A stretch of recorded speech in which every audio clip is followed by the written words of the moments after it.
Et voilà. C'est commencé? Oui. Ah oui. C'est nous. Vous savez à quel point que je suis heureux d'être ici. Ça fait drôle, le son, c'est correct? Oui, c'est très bien. Super. Bon, hey, vous savez à quel point que je suis heureux d'être ici ce matin et tout le temps par la grâce de Dieu. Il y a quelques figures que je connais moins. Alors, je vais quand même me présenter. Je sais que je commence déjà à faire partie un petit peu là, des meubles de l'Église. Mais mon nom, c'est Jacques Plante, puis je suis directeur d'une mission en Haïti. Et, mais aussi, j'apporte, par la grâce de Dieu, là, j'apporte des messages dans des églises. Alors, ce matin, rapidement, quand même, on pose tout le temps des questions parce que je suis connu pour le travail que Dieu m'a confié en Haïti et au Québec, évidemment. Alors, je vous fais juste un petit, j'appelle ça un update, où ce que c'est que Haïti est rendu. J'imagine que vous savez, vous suivez comme moi là, les nouvelles, vous entendez les choses qui se passent en Haïti. La dernière fois que j'ai passé ici, ça n'allait pas bien. Savez-vous qu'est-ce qu'il y a de nouveau? C'est que c'est pareil. C'est encore pire. C'est encore pire, vraiment. Là. Mais je veux quand même vous parler des projets qui ont lieu présentement. Vous y avez participé, mais merci, mais beaucoup aussi pour le projet PALT, qu'on a baptisé ça, qui fonctionne présentement là, dans 7 églises au Québec, et même plus, que je dirais. Alors, c'est des pâtes, tout simplement, qu'on ramasse pour envoyer à nos écoles, à nos enfants. On a 250 enfants qui comptent. Vous savez, à Haïti, présentement, avec les gangs de rue, c'est terrible ce qui se passe là-bas. Ils n'ont pas de nourriture. Les gangs de rue contrôlent, en fait, ils contrôlent tout. Quand on dit tout, c'est en commençant par la nourriture, c'est en suivant avec le riz, le diesel pour les hôpitaux. Les gangs de rue, présentement, contrôlent mais vraiment tout. Et les pâtes que vous nous avez données sont rendues pour une bonne partie en Haïti présentement. Mais là, on est en attente parce que je ne veux pas envoyer un autre conteneur pour à Port-au-Prince, parce que les gangs de rue contrôlent même le port de Port-au-Prince. Alors, ils contrôlent vraiment tout. Alors, on ne veut pas envoyer un autre conteneur présentement qui s'accumulerait en arrière d'un autre conteneur là-bas. Et à quoi ça sert ces pâtes-là? Ben, c'est comme je vous ai expliqué. On nourrit les enfants et on nourrit aussi les familles. Les familles sont toutes là-bas. Alors, comme vous voyez présentement, c'est un dîner pour tous les élèves, tous nos enfants. On est la seule mission. Puis ça, je remercie Seigneur pour ça. On est la seule mission en Haïti, je crois. Je m'avance tout le temps. Mais je crois que nous sommes la seule mission qui, en plus de payer les professeurs, en plus de s'occuper du linge pour les enfants, etc., on est la seule mission qui donne un repas gratuit. C'est gratis, c'est vraiment là. Et merci parce que c'est des gens qui participent à ça. Alors, on a un dîner à tous les midis. On a presque 300 personnes là, qui mangent du riz, puis des fois, c'est des pâtes alimentaires, évidemment. Alors, il y a des collations aussi qui sont données. Puis ça, là-bas, il y a des fruits. Heureusement qu'on dit souvent que nos enfants à l'école mangent un repas par jour, mais il y a quand même des fruits. Quand ils ne mangent pas, c'est peut-être le seul repas qu'ils mangent chaud, mais ils ont l'avantage aussi de pouvoir avoir des fruits. Alors, je ne sais pas s'il y en a déjà qui ont été en Haïti ou peut-être même là, dans le sud. Là, alors, il y a du corasol. Connaissez-vous le corasol? Ah, c'est bon, ça. Le corasol, ça ne vient pas au Québec parce que c'est un fruit. C'est un fruit à peu près gros comme ça, comme un petit melon d'eau, qui mûrit presque trop vite. Mais quand tu es sur place là-bas, tu peux en manger. Alors, tu peux faire du jus. Tu peux faire, à l'intérieur, c'est blanc, c'est un petit peu citronné, sucré. Alors, c'est vraiment très bon. Évidemment, il y a des noix de coco et des choses comme ça. Alors, on est bénis de pouvoir les bénir, n'est-ce pas? C'est tout simplement ça, puis c'est grâce à toutes vous autres. Alors, qu'est-ce qui se passe présentement? C'est qu'il y a les gangs de rue ont pris le contrôle et ont même pris le contrôle du restant là, des postes de police qui sont là-bas. Ils ont tué les policiers, ils ont tué à peu près tout ce que c'est qui pouvait s'appeler autorité là-bas. Ça a eu lieu la semaine passée. Alors, je ne sais pas si vous avez vu, il y a une coalition qui est en train peut-être de se faire. Priez pour ça.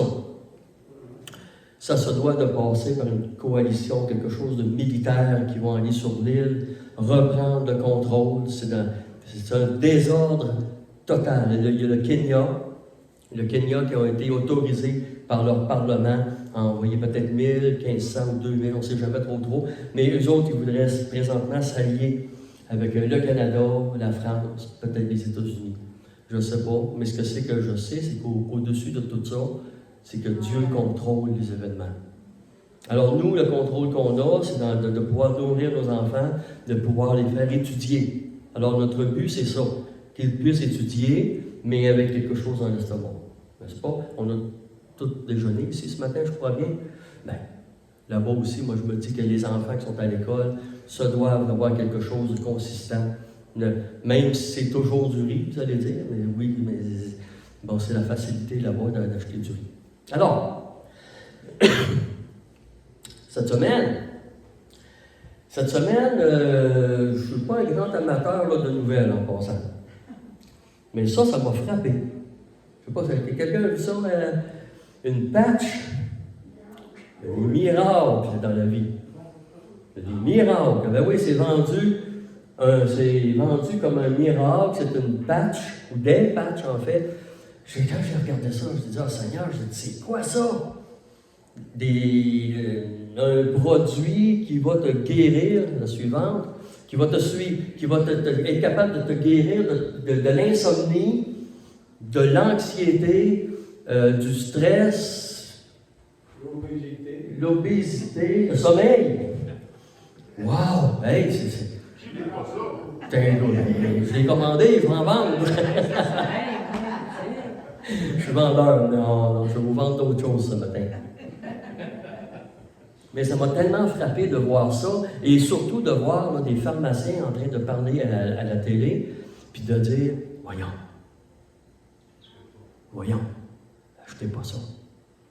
C'est même pas homologué, c'est même pas... Mais ils présentent ça dans des radios, dans des postes de TV populaires, puis les gens regardent ça, puis tu te dis, hey, je suis anxieux. On va prendre une patch. Hey, je dors pas. Ah oui, une petite patch. Hey. C'est incroyable, hein? J'aime bien mieux ce matin de vous parler de quelque chose. Mais on va vous vendre de quoi aussi ce matin? Puis ça va être gagnant. Je le sais, tantôt je parlais avec notre sœur là-bas, elle me disait que ça fait 40 ans qu'elle est au Seigneur. J'ai dit, moi aussi, ça fait 40 ans. Puis, depuis le jour que j'ai donné ma vie à Dieu, il ne m'a jamais trompé. Parce que Dieu n'est pas menteur, on va le voir ensemble ce matin. Dieu n'est pas capable de mentir. Alors la parole de Dieu, ça c'est la plus belle patch. C'est ce que c'est que tu ne peux pas avoir de plus beau pour passer au travers des épreuves. Et ça ne dit pas qu'on n'a pas d'épreuves, vous et moi. Ça, non, absolument pas. Alors le verset que je veux vous montrer ce matin, c'est dans Philippiens, chapitre 4, verset 13. En tout cas, ça dit ceci, « Je puis tout par celui... » C'était au début de Claude Commandement. « Je puis tout par celui qui me fortifie. » Amen, hein?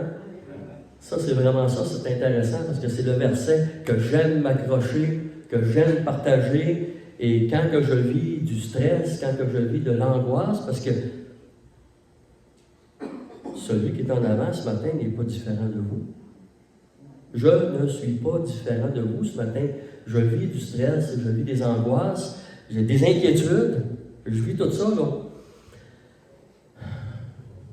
Ce matin, là, dans ma lecture de Top Chrétien, ça parlait là, de David qui a vaincu Goliath. En fait, David s'occupait là, des moutons, des brebis, il était dans les champs, puis Dieu l'a amené à un autre endroit pour faire un pas. Chacun de nous, ce matin, on a besoin de faire un pas pour Dieu. Et David a eu besoin de combattre un géant. Puis ce matin, cette question-là, je vous la pose. Est-ce que toi, tu as un Goliath dans ta vie que tu dois combattre? Je parlais aussi avec un autre frère ce matin. On a tous des Goliaths, des géants qui sont après moi. Peut-être pas différents c'est différent pour toi, mon frère, ma soeur. On a tous à combattre des choses différentes parce qu'on est tous des gens différents. Mais on a tous des Goliaths, on a tous des géants. J'avais écouté une série de ça, ça fait au moins 10 ou 12 ans. Ça disait justement combattre nos Goliaths. Puis ça, Dieu nous donne la facilité, la capacité de vaincre nos anxiétés, nos combats, etc.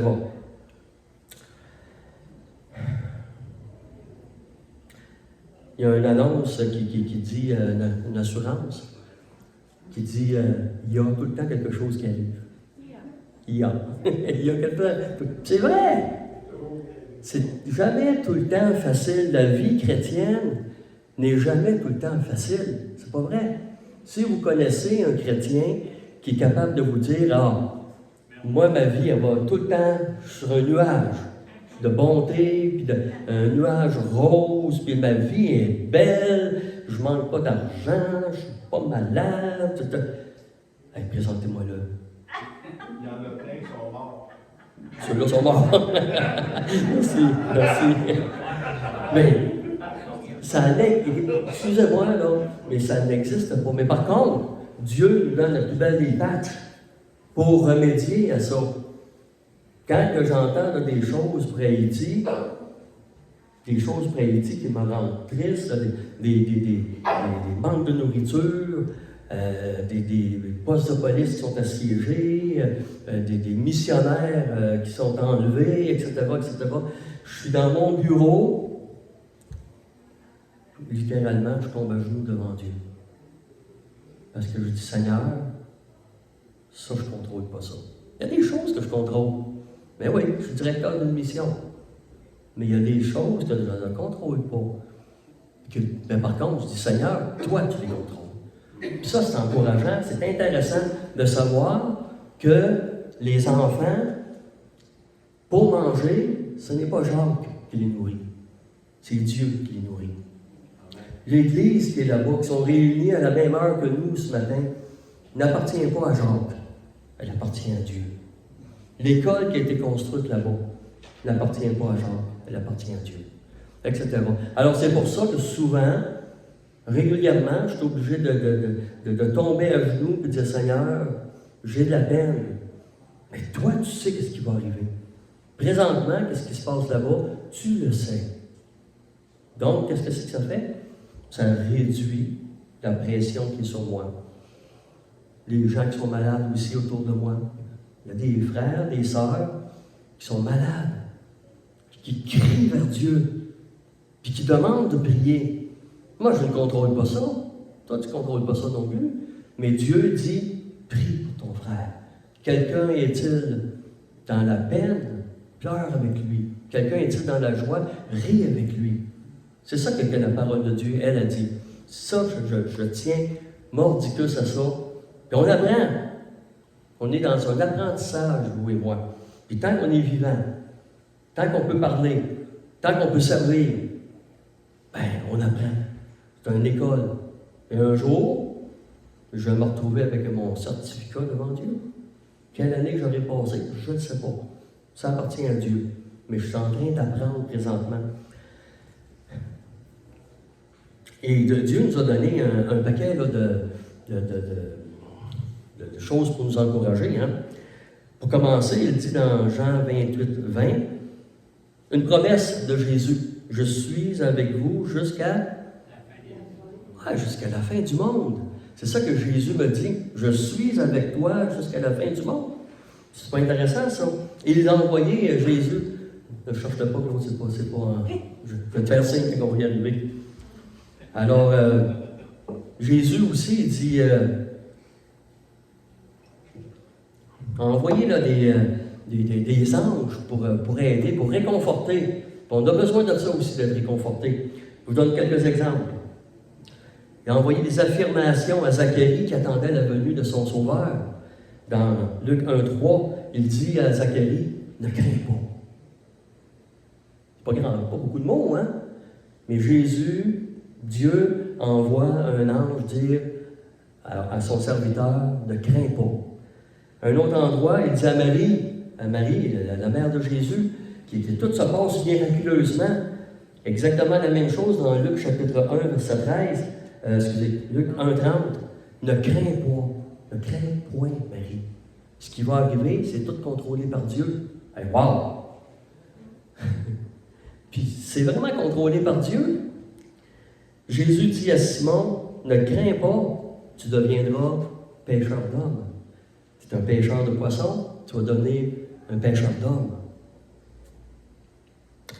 Jésus dit aussi là, dans Luc 12, 32, ne crains point, petit troupeau, car votre Père a trouvé bon de vous donner le royaume. Hey, c'est une belle promesse. Moi, j'aime ça m'endormir avec des versets de même le soir. J'aime ça méditer ça. J'aime ça entendre ça de la bouche de Dieu. Ne crains pas, petit troupeau. Ton Père. C'est intéressant. C'est des vérités. Parce que Dieu ne peut pas mentir. Jésus pas plus. Il ne ment pas. Ça reste quand même pas facile. Comme je vous ai dit tantôt, je suis sûr que votre pasteur, et peu importe qui de nous ce matin, on a tous à apprendre à faire confiance à Dieu. Et on est touché. Parce que, la suivante, 1 Pierre, chapitre 5, vous connaissez ça, hein? Votre adversaire, le diable. On est dans un combat, frères et sœurs. Pour ça, je vous ai dit tantôt, si vous trouvez quelqu'un qui a la vie tout en rose, bleu, peu importe, sur un nuage, ça n'existe pas. Moi, je n'en connais pas. Ça fait 40 ans de vie chrétienne que je fais présentement. Je vois des gens qui ont vécu des combats, puis qui rendent grâce à Dieu aujourd'hui pour la victoire. Ils ont vaincu leur combat. Et on en a plein. Mais on a par contre un ennemi qui est là. C'est votre adversaire, le diable, rôde comme un lion qui rugit, cherchant. On regarde ça en là. Cherchant qui il dévorera.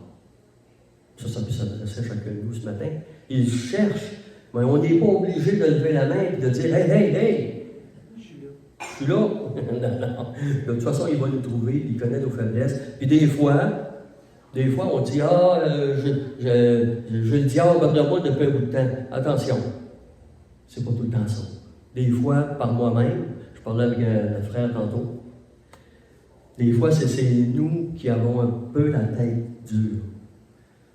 Puis Dieu est obligé, j'ai vécu ça, d'avoir la tête un petit peu dure, de savoir que Dieu me parlait, de savoir que Dieu voulait m'amener à un endroit dans ma vie, puis je n'écoutais pas. Je suis seul comme ça? Non, on est plusieurs comme ça. On a plus ou moins la tête dure, hein? On est comme nos enfants. Nos enfants, c'est à peu près pareil, hein? Il y en a qui sont plus faciles, il y en a qui c'est plus difficile, il y en a qui bon. Puis Dieu, des fois, quand on n'entend pas, ou qu'on fait des sauts d'oreille, prend des moyens pour te ramener, comme tu fais avec ton enfant. Exactement, c'est le même principe. Alors, mais la deuxième partie du verset, elle dit « Résistez-lui avec une foi ferme, sachant que les mêmes souffrances sont imposées à vos frères dans le monde. » Résistez-lui. Et quelles sont les ruses du diable? C'est un rusé, depuis toujours. Une des ruses les plus faciles pour lui, c'est de dire ne crois pas. C'est le monde présentement vit ça, hein, spécialement au Québec. Ne crois pas. Ou encore, une des premières discussions qu'il a eues avec Adam et Ève, ça dit premièrement dans Genèse 3.1, le serpent était le plus... Je trouve ça, moi j'aime pas les serpents, en passant. Les lézards, tout ce que c'est qui est sans froid, qu'on appelle, là.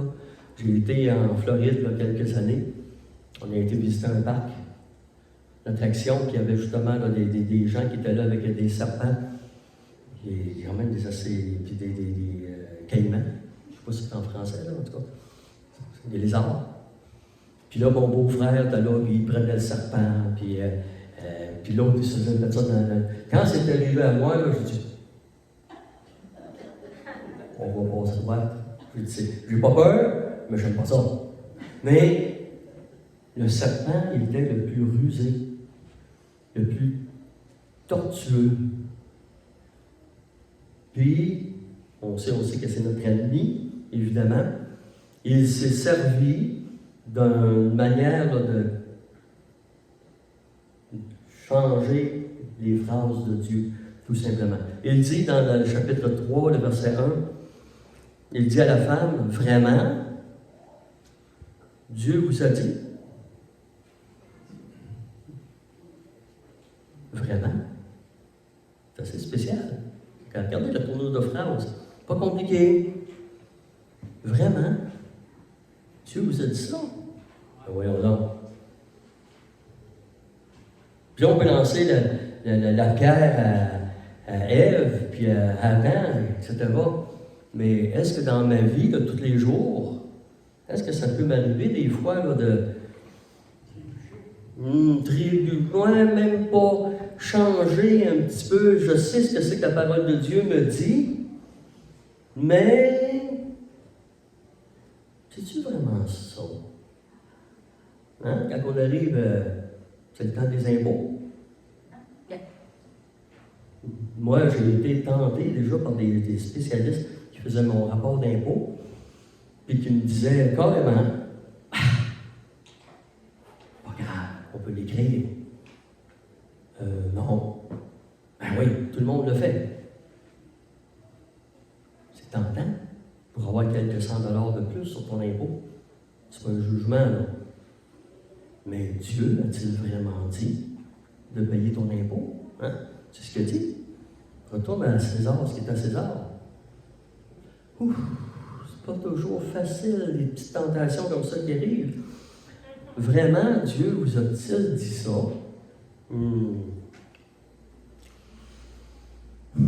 Il sème le doute. Et en semant le doute dans ton cœur, oups, si on laisse une petite place ouverte, automatiquement il rentre dedans. Ça, c'est toujours comme ça.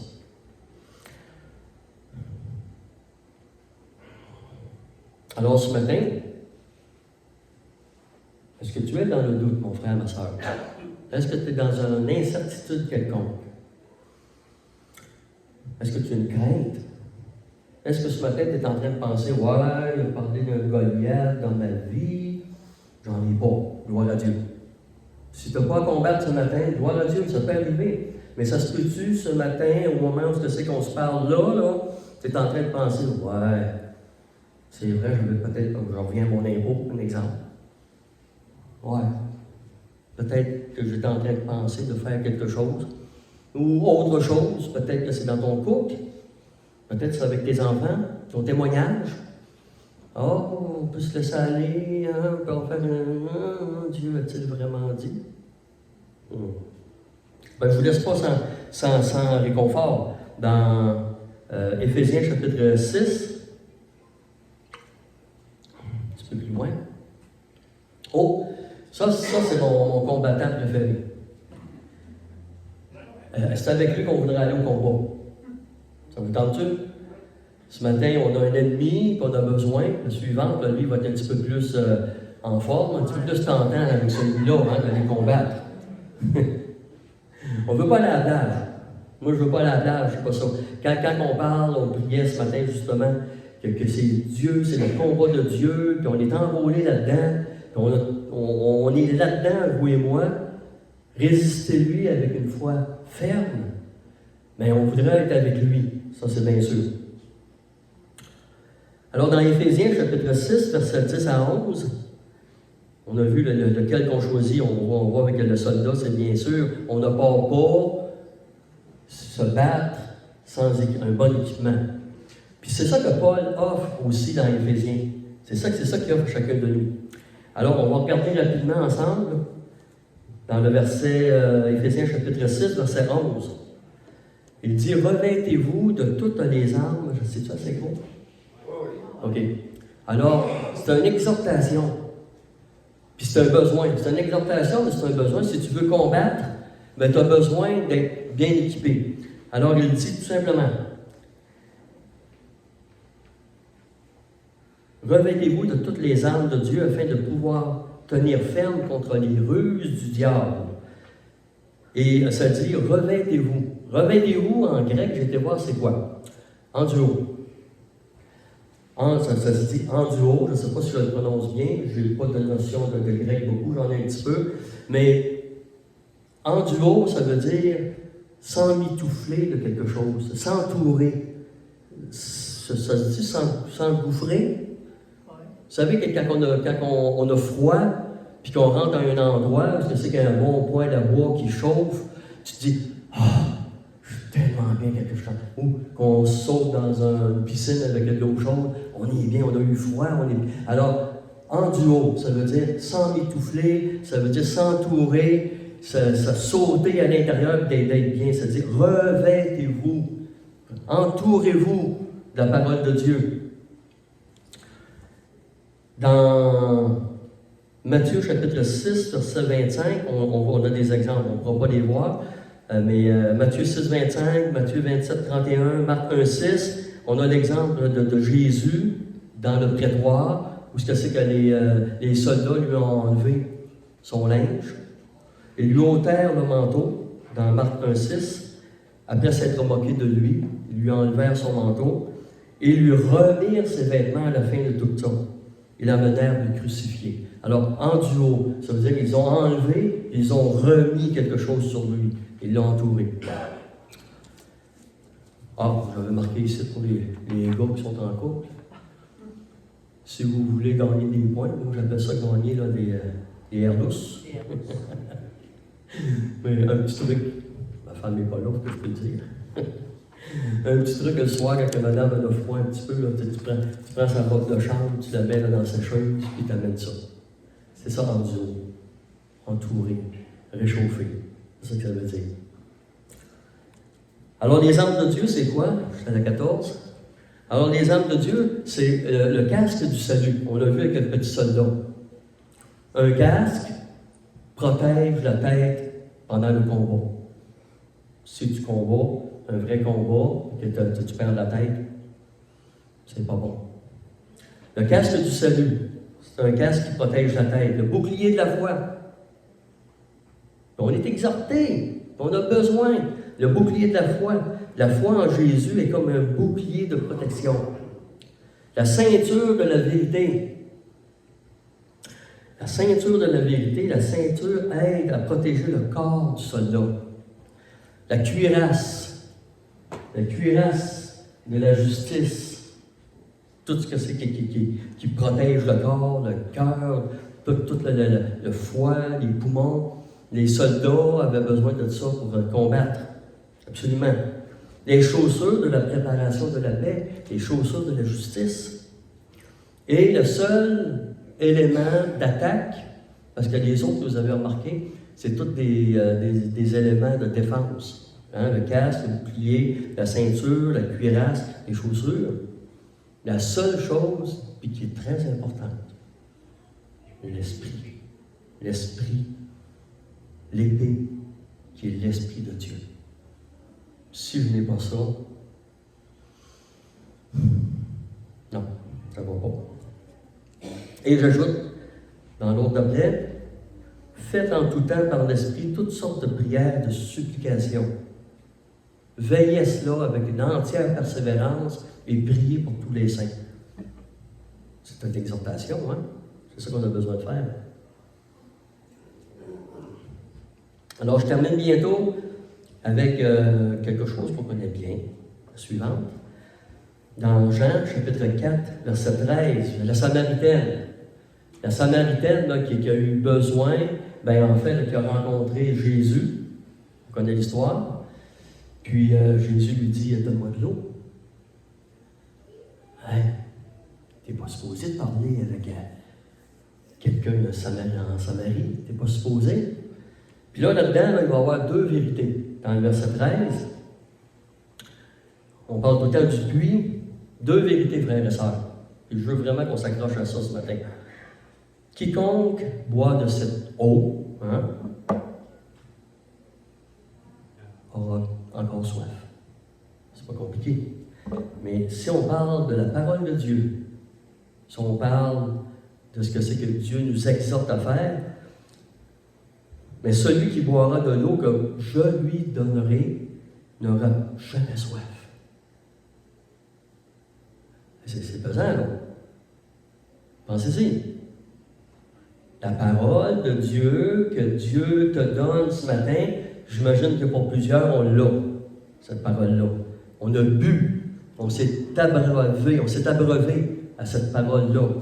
Mais Jésus lui dit, celui qui boira de l'eau que je lui donnerai n'aura jamais soif. Moi, j'avais marqué ici, quelqu'un dirait au moins Amen. Ça va pas marcher. Ben, je vais m'essayer avec le deuxième. Je vais m'essayer avec la deuxième partie. On va voir si ça va marcher. Parce qu'il y a une deuxième chose là-dedans. Merci. Moi, tu peux le voir. La deuxième partie, elle dit, et l'eau que je lui donnerai deviendra en lui une source d'eau qui jaillira jusqu'en dans la vie éternelle. Amen. Ah, merci. Ça n'a pas marché au premier, mais c'est ça. Non, mais pensez-y comme il faut, là. Il y a deux choses là-dedans. Il y a des versets de la parole de Dieu. Jean 3,16, c'en est un. Hein, que tout le monde connaît, puis on devrait crier Alléluia à ça tout le temps quand on entend ça. Mais ça, là, c'est un beau 2 pour 1 dans le même verset. L'eau que Jésus te donne, tu n'auras plus jamais soif. Puis la deuxième, ça va se rejaillir jusque dans la vie éternelle. Puis ça, c'est pour moi. C'est pour toi. Pour toi. Hey, prenons-le, dis Seigneur, on a des promesses. C'est pas une batch qui est offerte là, par le monde. Ça, c'est quelque chose de véridique. C'est quelque chose qui est puissant. C'est quelque chose qui est disponible. Est-ce que tu le prends? La seule chose qu'il y a, c'est là. C'est là. Disponible. Ça ne veut pas dire que tu le prends, par contre. Mais c'est offert. Puis Dieu ne viole jamais ta vie. Il ne te forcera pas. Il ne te forcera pas à puiser de cette eau-là. Il ne te forcera pas là, à demander l'esprit qui va t'aider à combattre. Il ne te forcera pas. Il veut que tu apprennes. Il veut que tu saisisses ça parce que c'est là. Puis moi, quand je vois des versets de même du Seigneur, c'est tout à fait extraordinaire. Vraiment. Alors, ça ne se termine pas dans le monde d'aujourd'hui. Ça s'en va jusque dans la vie éternelle. Comme la femme samaritaine a eu besoin. Elle dit, Seigneur, donne-moi de cette eau afin que je n'ai plus soif. C'est intéressant, hein? Vous et moi, on comprend que cette femme avait besoin de puiser dans de la vraie eau qui venait de Dieu. Je termine juste en posant cette question-là, parce que je me l'ai posée avant. Ce matin, normalement, vous savez, je suis retraité, puis quand on est retraité, moi j'aime ça dormir jusqu'à 7h, 7h30. Ben, le matin, 5h30, 6h. Louise ne dit pas déjà. J'étais excité. J'étais excité de pouvoir parler de la parole de Dieu. Puis là, j'étais prêt, j'étais... Bon, mais est-ce que ce matin, tu as besoin, pour ta propre vie à toi, est-ce que tu as besoin de puiser de cette eau-là? De renouveler peut-être ta demande envers Dieu. Peut-être que tu l'as déjà demandé. Tu es sûrement chrétien ce matin, je ne vous connais pas tous. Si tu es chrétien, gloire à Dieu. Mais peut-être que ce matin, pour continuer le combat, c'est pas fini, frères et sœurs. Quand on voit des patchs, que le monde s'arrache pour se guérir, ça s'appelle un placebo. Le pharmacien le disait d'ailleurs. Ce n'est pas vrai. Mais peut-être que toi et moi, par exemple, on a besoin d'eau qui sort de Dieu, qui jaillit de cette source-là. Alors, en bref, ce matin, ce que c'est que j'aimerais que vous reteniez? Premièrement, fortifions-nous dans le Seigneur. Éphésiens 6, 11. Il faut se fortifier. Tu te dois de te fortifier.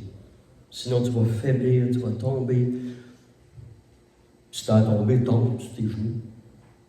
Pas compliqué. Demandez au Seigneur. Deuxième chose, prenons les armes faites par Dieu. C'est tout là, Éphésiens chapitre 6. On sait, frères et sœurs, qu'on a à combattre On le sait qu'on aura à combattre. Juste une petite mini-parenthèse cette semaine.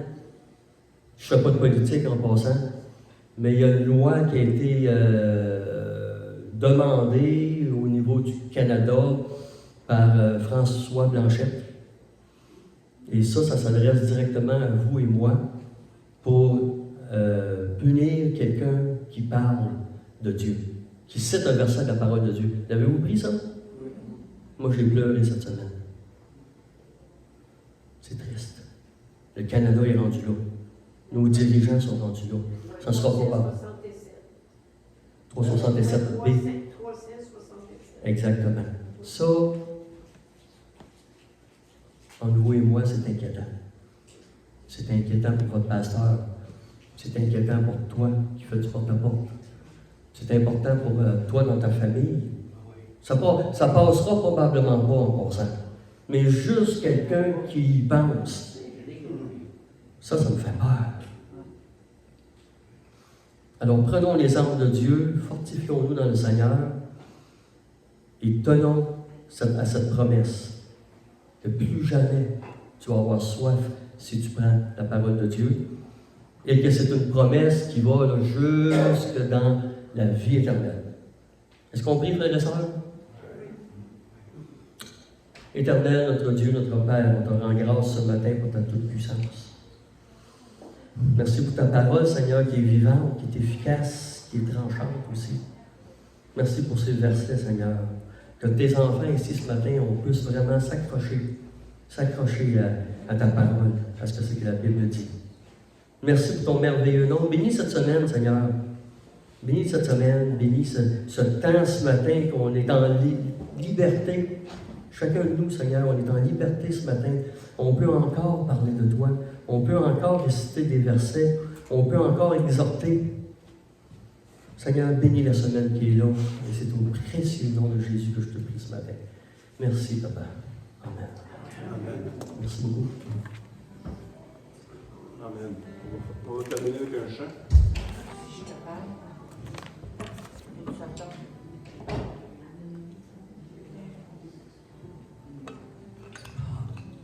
Pâques s'en vient bientôt.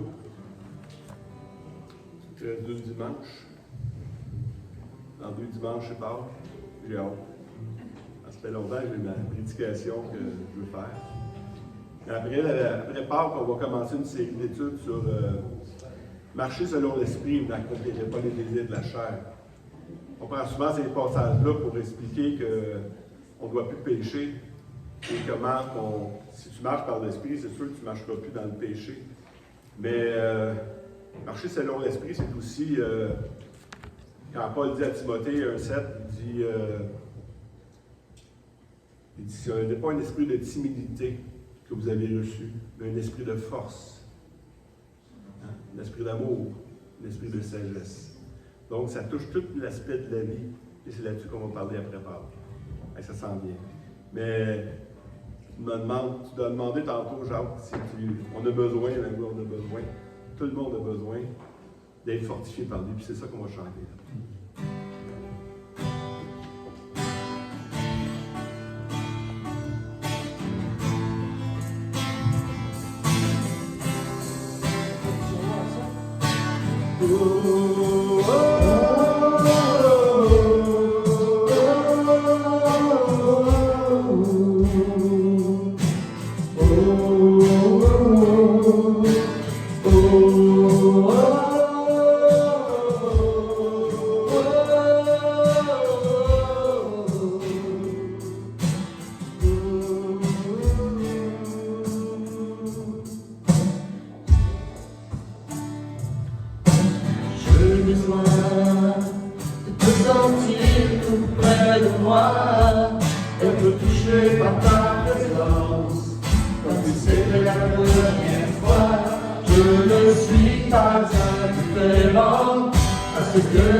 Remplis-moi de ta présence, et puis de ta puissance.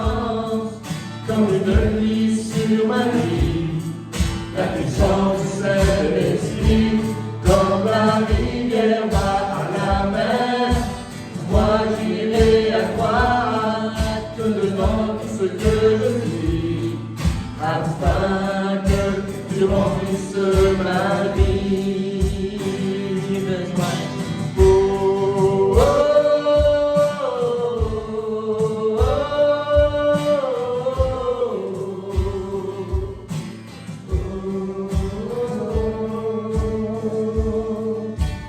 je besoin de te sentir tout près de moi et de te toucher par ta présence, comme si c'était la première fois. Je ne suis pas indifférent à ce que tu as fait pour moi. J'ai pleinement réalisé combien j'ai besoin de toi. Remplis-moi de ta présence et m'inonder de ta puissance, comme une pluie sur ma vie. La puissance du Saint-Esprit, comme la rivière va à la mer. Moi j'irai à toi, te donnant tout ce que je suis, afin que tu remplisses ma vie. Remplis-moi, remplis-moi de ta présence, et m'inonder de ta puissance, comme une pluie sur ma vie. La puissance du Saint-Esprit, comme la rivière va à la mer.